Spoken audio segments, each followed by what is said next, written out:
Хүндрэлтэн үүсэн бий болсон цагаасаа л орогнох газар хайн хэрэн хисж явахдаа хамгийн анх агууд амьдарч эхэлсэн гэд. Удалгүй өөрсдийн гараар агуутай төстэй урц майхан зэрэг анхны байгууламжуудыг барих болжээ. Тэгэд бүр болоогүй хорвоог өргсөн нэгнийхээ дурсгал зориулаад буш бунхны байгууламжуудыг барьдаг боллоо. Ингэж барилгын салбарын хөгжлийн анхны суурь давигдсан юм да. Одоо харин та бүхэндээ тэдгээр анх төгчүүдийн нэг болох хэдэн мянган жилийн түүхтэй Египтийн агуу бүтээн байгуулалт болох Гизагийн пирамидын талаар танилцуулах болно. Эртний Египтийн фараон буюу захирагч Хуфу гэж нөхөр байж л дээ. Манай эртний өмнөх 2600-аад онд амьд цэрүүн цагта өөрийн бунхны бүтээн байгуулалтыг эхлүүлэх зарлиг гаргасан юм ginлээ. Амьдтаа авсаа үлдээд байгаа гэсэн үг үсттэй.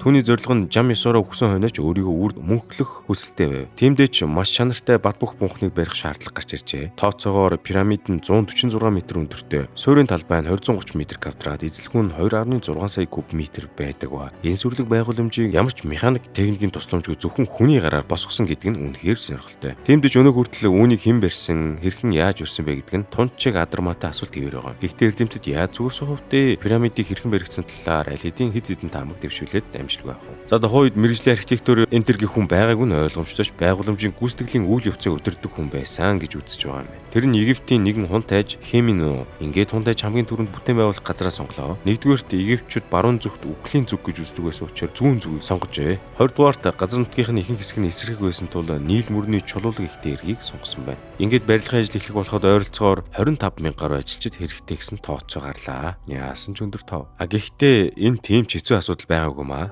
Учир нь тухайн үед Египтэд эзэн боолын систем хэрэгжиж байсан бөгөөд ард иргэд зархичийнхаа үгээр л байдаг. Тиймээс тухайн газрын өнцөг болон бүрээс хориг боол зэрэг хүмүүсийг цуглуулахад ажилд ороод бүрдсэн гэд. Пирамидыг барихад тус бүр нь 80 тонн жинтэй буюу 1 блок гэхэд 10 заантай тэнцэх шохон чулуу блок ашигласан гэж байгаа. Тэгэд ийм хэмжээтэй 2 сая гаруй блокийг нэг үрчлэн хүний гараар өрж босгосон гэд та нар бодоо. Ганцыг нь л зөөх гэж ямар их хөдөлмөр орох бол доо. Тэгэд 2 сая гэдэг чинь бас сүрдмээр байгаа юм шүү. Энэ төслийг 20 жилийн дотор дуусгах зорилттой байсан бөгөөд ажилчид дунджаар өдөрт 10 цаг ажиллаж 3 минутанд нэг блок чулууг олборлон бэхжүүлэх шаардлагатай байсан. Гэсэн тооцоо бас бий. Яа, бас л биерх ажил юм шүү. Тэгсний зөвхөн гадна талыг л шохон чулуугаар, харин дотор хэсгийг нь чулуутсан шар чулуугаар хийж, баган бүрийг боржин чулуугаар хийсэн байд. Фараон Хуфу нэг л өдөр өөд болох нь тодорхой учраас пирамидын ажлын шат бүрт нь буушны хонгил бэлддэг.